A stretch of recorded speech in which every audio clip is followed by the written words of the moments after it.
Kalahari रेगिस्तान सूखे मैदानों और पुराने रेत के टीलों का एक विशाल विस्तार। यह एक ऐसी जगह है जहां बहुत ही कमाल की खूबसूरती है, लेकिन बहुत ही कठोर भी है। दक्षिणी अफ्रीका में फैला कालाहारी बोत्सवाना, नामीबिया और दक्षिण अफ्रीका के कुछ हिस्सों को कवर करता है। यह अंतहीन क्षितिज और टिमटिमाते मृग तृष्णा की भूमि है। यह एक ऐसी जगह है जहां जीवन अनुकूलन और लचीलेपन पर निर्भर करता है। हमारे साथ जुड़े, जैसे जैसे हम कालाहारी के बीचों बीच जाते हैं, इसके रहस्यों की खोज करते हैं और इसके अजूबों पर आश्चर्य करते हैं। सच पूछो तो कालाहारी पूरी तरह से रेगिस्तान नहीं है। यहाँ असली रेगिस्तान से ज्यादा बारिश होती है, इसीलिए इसे अर्ध रेगिस्तान कहते हैं। इस नाजुक संतुलन की वजह से यहाँ कई तरह के जीव जंतु रहते हैं, लेकिन कालाहारी फिर भी एक कठिन जगह है। दिन में बहुत गर्मी और रात में बहुत ठंड पड़ती है। कालाहारी की खूबसूरती इसकी बेरुखी में है। यह हल्के रंगों और बनावट वाली जगह है। रेत का रंग हल्के पीले से गहरे लाल में बदलता रहता है। आसमान नीला और अक्सर बिना बादलों वाला होता है। कालाहारी की खूबसूरती कुदरत की ताकत दिखाती है। यह हमें जिंदगी की नाजुकता याद दिलाती है। कालाहारी नाम सुनते ही सूखा रेगिस्तान और तेज धूप की तस्वीर आंखों में आ जाती है, लेकिन इस नाम का मतलब इस जगह के बारे में बहुत कुछ बताता है। माना जाता है कि कालाहारी नाम त्स्वाना भाषा के शब्द गगाला से आया है। गगाला का मतलब है बहुत ज्यादा प्यास या फिर बिना पानी वाली जगह। यह कालाहारी की मुश्किल हालात को दिखाता है। कालाहारी का इतिहास लाखों साल पुराना है। यहाँ मौसम में बहुत बड़े बदलाव आए हैं। इन बदलावों ने यहाँ की जमीन और यहाँ रहने वाले जीवों को बदल दिया है। सबूत बताते हैं कि कालाहारी पहले ज्यादा पानी वाला इलाका था। पुराने नदी और झील के निशान बताते हैं कि एक समय था जब यहाँ पानी बहता था। कालाहारी के भूतकाल को समझना उसके वर्तमान और भविष्य को समझने के लिए जरूरी है। ये जो कालाहारी डेजर्ट है ना, वो रेत का समंदर नहीं है। यहाँ पर अलग अलग तरह की जमीनें हैं। 9 लाख वर्ग किलोमीटर में फैला कालाहारी दुनिया का सबसे बड़ा रेतीला इलाका है। लेकिन इतने बड़े रेगिस्तान में कई तरह के जानवर और पौधे रहते हैं। ऊंचे ऊंचे रेत के टीले, कुछ तो 150 मीटर से भी ऊंचे दूर तक दिखाई देते हैं। हजारों सालों से हवा इन टीलों को नए नए आकार देती रहती है। इन टीलों के बीच में बबूल के पेड़ और झाड़ियां हैं। ये मैदान कई जानवरों का घर है। यहाँ कई तरह के जीव जंतु देखने को मिलते हैं। कालाहारी में नमक के मैदान भी हैं, जो पुराने सूखे हुए झीलों की निशानी है। बोत्सवाना का मकगदिक गादी पैन गर्मी के मौसम में सफेद नमक से चमकता है। ये नमक के मैदान कई पक्षियों और जानवरों को अपनी ओर खींचते हैं। कालाहारी रेगिस्तान 2 मौसमों की धरती है, एक गीला मौसम और एक सूखा मौसम। हर मौसम इस इलाके के निवासियों के लिए अपनी चुनौतियां और इनाम लेकर आता है। गीला मौसम, जो आमतौर पर नवंबर से अप्रैल तक रहता है, इस जगह को बदल देता है। बारिश छोटी तेज बौछारों में होती है, जो सूखी धरती पर जीवनदायिनी पानी लाती है। मई से अक्टूबर तक का सूखा मौसम कठोर परिस्थितियों का समय होता है। दिन में तापमान चढ़ता है, अक्सर 40 डिग्री सेल्सियस से ज्यादा। पानी कम हो जाता है और जमीन बेरहम धूप में तपती है। फिर भी इस कठोर वातावरण में भी जीवन बना रहता है। कालाहारी की चरम सीमाओं में जीवित रहने के लिए पौधों और जानवरों ने उल्लेखनीय रूप से अनुकूलन विकसित किया है।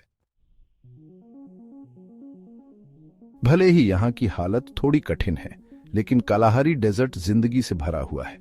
पेड़ पौधों और जानवरों ने यहाँ की मुश्किल हालत में जीने के लिए गजब के तरीके ढूंढ निकाले हैं। कालाहारी के सबसे फेमस पेड़ों में से एक है क्विवर ट्री। ये लंबा एलोए जैसा रसीला पेड़ अपने तने में पानी जमा करता है। इसकी शाखाएं, जिनका इस्तेमाल सेन लोग अपने तीरों के लिए तरकश बनाने के लिए करते थे, आसमान की तरफ ऊपर की ओर इशारा करती हैं।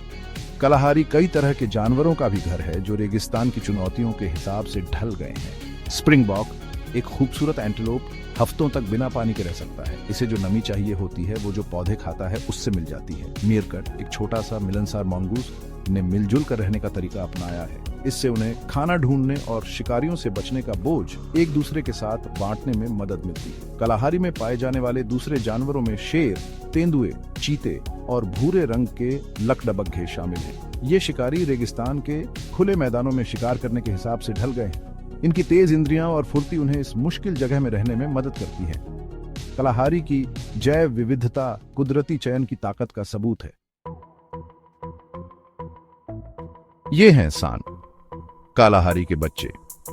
हजारों सालों से सान लोग कालाहारी रेगिस्तान को अपना घर कहते आ रहे हैं। इन्हें दुनिया की सबसे पुरानी संस्कृतियों में से एक माना जाता है। इनका इतिहास और जीवन जीने का तरीका इस सूखे इलाके से गहराई से जुड़ा हुआ है। सान, जिन्हें बुशमैन भी कहा जाता है, पारंपरिक रूप से शिकारी और संग्रह करता है। उन्हें कालाहारी के पौधों और जानवरों का पूरा ज्ञान है। दुनिया के सबसे कठोर वातावरणों में से एक में जीवित रहने के लिए वे इस ज्ञान का उपयोग करते हैं। सान अपने अद्भुत ट्रैकिंग स्किल्स के लिए जाने जाते हैं। वे बहुत हल्के निशानों का भी पीछा कर सकते हैं, रेगिस्तान के संकेतों को एक्सपर्ट की नजर से पीआच सकते हैं। वे खाना और पानी ढूंढने के लिए जानवरों के व्यवहार और पौधों के जीवन के अपने ज्ञान का उपयोग करते हैं। उनका जीवित रहना प्राकृतिक दुनिया से उनके गहरे संबंध पर निर्भर करता है। सान लोगों के जीवन जीने का पारंपरिक तरीका खतरे में है। आधुनिक दबाव, जैसे कि आवास का नुकसान और सांस्कृतिक आत्मसात, उनकी प्राचीन परंपराओं को मिटा रहे हैं। Diamonds in the rough, the price of treasure. खुरदुरे हीरे, कीमत खजाने की। Beneath the Kalahari's arid surface lies a wealth of mineral resources. Kalahari की सूखी जमीन के नीचे खनिज पदार्थों का खजाना छिपा है। Diamonds in particular have become a source of both wealth and controversy in the region. खासतौर पर हीरे इस इलाके में दौलत और विवाद दोनों का कारण बन गए हैं।